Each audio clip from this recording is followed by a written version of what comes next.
She would reign for more than 63 years, longer than any British monarch before her, rule over an empire that stretched across a quarter of the globe, and lend her name to an entire age. But when she entered the world in 1819, almost nobody expected any of that.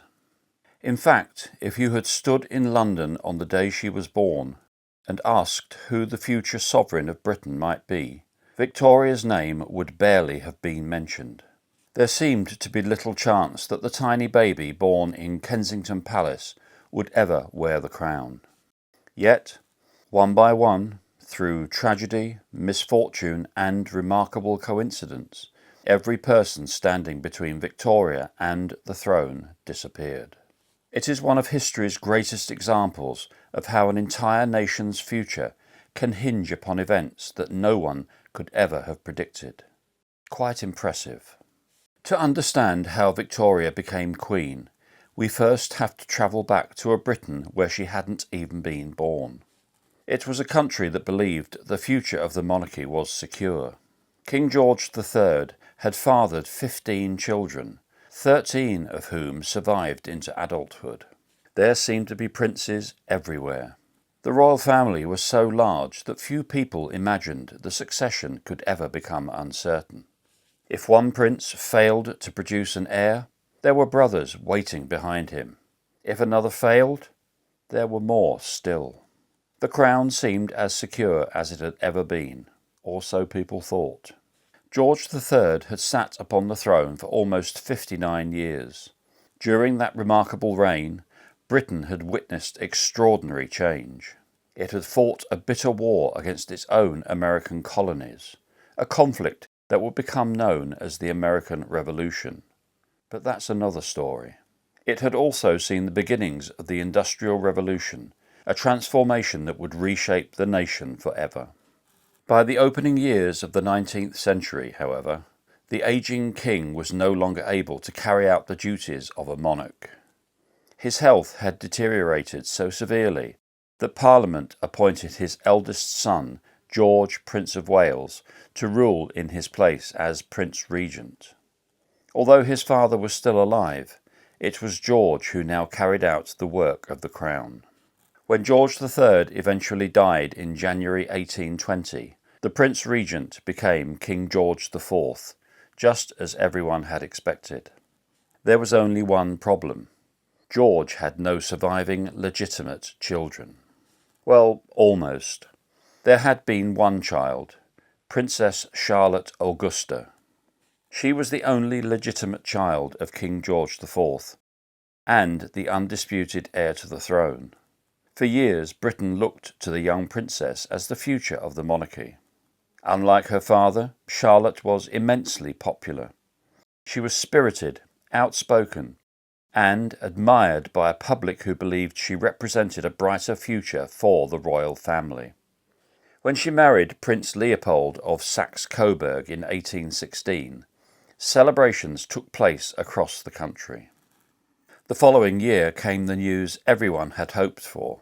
Charlotte was expecting her first child, and with it, a new generation of heirs seemed assured.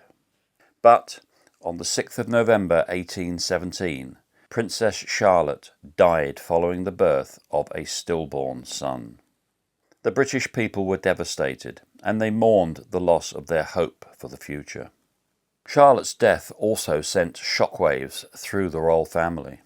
For years, the monarchy had relied upon a single young woman to carry Britain's future. Now she was gone. King George IV had no other legitimate children. His brothers, many of them middle-aged, suddenly found themselves facing a problem that could no longer be ignored. The line of succession was running out. Almost overnight, Europe's royal courts became the setting for an extraordinary search. Princes who had spent years avoiding marriage now found themselves under pressure to find respectable wives and produce legitimate heirs. One of those princes was Edward, Duke of Kent. Edward was the fourth son of George III. Like several of his brothers, he had never produced a legitimate heir. But in 1818, at the age of 50, he married Princess Victoria of Saxe-Coburg-Saalfeld, a widowed German princess 17 years his junior. On the 24th of May 1819, less than a year after their marriage, a daughter was born at Kensington Palace. She was christened Alexandrina Victoria, although within the family she was usually known simply as Drina. Her birth was important, but it did not make her the immediate heir to the throne. 4 men still stood ahead of her. First came her uncle George, the Prince Regent, who was ruling in place of the ailing George III. Behind him stood 2 more of the king's sons, Frederick, Duke of York, and William, Duke of Clarence. Then came Victoria's own father, Edward, Duke of Kent. The newborn princess therefore entered the world 5th in line to the throne. She was a legitimate royal child and a possible future heir, but with 3 uncles and her father ahead of her, few would yet have imagined that the crown would one day rest upon her head. The path that lay before the infant princess changed almost as soon as her life had begun. In January 1820, tragedy struck the family. Victoria's father, Edward, Duke of Kent, fell ill with pneumonia and died at the age of just 52. His daughter was only 8 months old. She would grow up with no memory of the man whose determination to marry and produce an heir had brought her into the world. As the family mourned Edward, another loss followed almost immediately. Just 6 days later, King George III also died after more than 59 years on the throne. He was 81 years of age. The Prince Regent became King George IV exactly as everyone had expected. For the little Princess Victoria, these 2 deaths quietly altered her place in the line of succession. She was still far from the crown, but it had moved a little closer. 7 years later, in 1827, another of the king's sons was gone. Frederick, Duke of York, died of dropsy, but that's another story. He also died without leaving any legitimate children. Once again, Victoria found herself one step nearer the throne. Then, in 1830, King George IV also died due to severe ill health. He was 67. The crown passed to his younger brother, William, Duke of Clarence, who became King William IV. William had fathered many children during his lifetime, but none who could legally inherit the throne. His 2 legitimate daughters had both died in infancy. Almost without anyone noticing, the 11-year-old Princess Victoria was now first in line to succeed the king. Around this time, her beloved governess, Baroness Leitzun, showed Victoria a chart of the royal family. Studying it carefully, the young princess realized what it meant. The crown, once so impossibly distant, might one day be hers.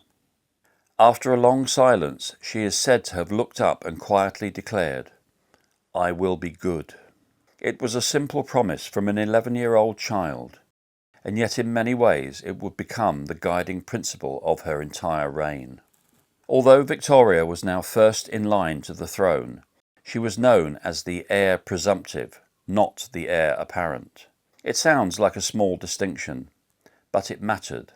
If King William were somehow to father another legitimate child, that child would immediately move ahead of Victoria in the line of succession. In reality, however, William was already in his 60s, and few believed another heir would ever arrive. With each passing year, it became increasingly clear that the quiet young princess growing up at Kensington Palace was destined to become Britain's next sovereign. As Victoria's place in the line of succession became clearer, so too did the weight of expectation that rested upon her young shoulders. Her childhood was unlike that of almost any other child in Britain. She grew up within the walls of Kensington Palace, under the watchful eye of her mother, the Duchess of Kent, and her mother's trusted adviser, Sir John Conroy. Together they imposed what became known as the Kensington system, a strict set of rules designed to shape the young princess into a model future monarch. Victoria was rarely left alone. She was expected to sleep in her mother's bedroom, was closely supervised throughout the day, and had few opportunities to mix with children of her own age. Every lesson, every walk, and every conversation was carefully planned. She studied history, languages, music, drawing, and constitutional affairs, preparing for a future that seemed increasingly likely, even if it was never absolutely certain. Yet the restrictions often left the young princess feeling isolated. As she grew older, she longed for greater independence and quietly resented the rigid control under which she lived. Perhaps because of that upbringing, Victoria developed a quiet determination. She learned self-discipline, took her studies seriously, and came to understand, long before she wore a crown, that duty would always come before comfort. She was still only a young woman, but without realizing it, she was already preparing for the moment history would come knocking at her door. On the 20th of June 1837, King William IV died at Windsor Castle at the age of 71. He had lived just long enough to see Victoria reach her 18th birthday, something he had privately hoped for. Had he died only 27 days earlier, Britain would almost certainly have been governed by a regent until the young princess came of age. Instead, there would be no regency. Before dawn had fully broken over London, two of the kingdom's highest officials, the Archbishop of Canterbury and the Lord Chamberlain, made their way to Kensington Palace. The 18-year-old princess was asleep when they arrived. After being awakened, she hurriedly dressed and came downstairs to receive them. Still dressed in a simple black morning gown, her hair hastily arranged, the young princess insisted on receiving the Archbishop of Canterbury and the Lord Chamberlain, standing rather than seated. It was a small gesture, but one that hinted at the dignity with which she intended to fulfil her new role. There, in the early morning silence, she was told that King William IV was dead. The crown was now hers. In a single moment, the quiet young woman, who had spent years preparing for a future that was never entirely certain, had become queen. Although christened Alexandrina Victoria, she chose to reign under her second name. From that day forward, she would simply be known as Queen Victoria. Later that day, she recorded the moment in her diary. "Since it has pleased Providence to place me in this station, I shall do my utmost to fulfil my duty towards my country." She was just 18 years old. When Victoria had entered the world, 4 people had stood between her and the crown. Through a chain of deaths, chance, and circumstance, every one of them was now gone. The little girl who had entered the world with almost no prospect of becoming queen now wore the crown. The Victorian age had begun.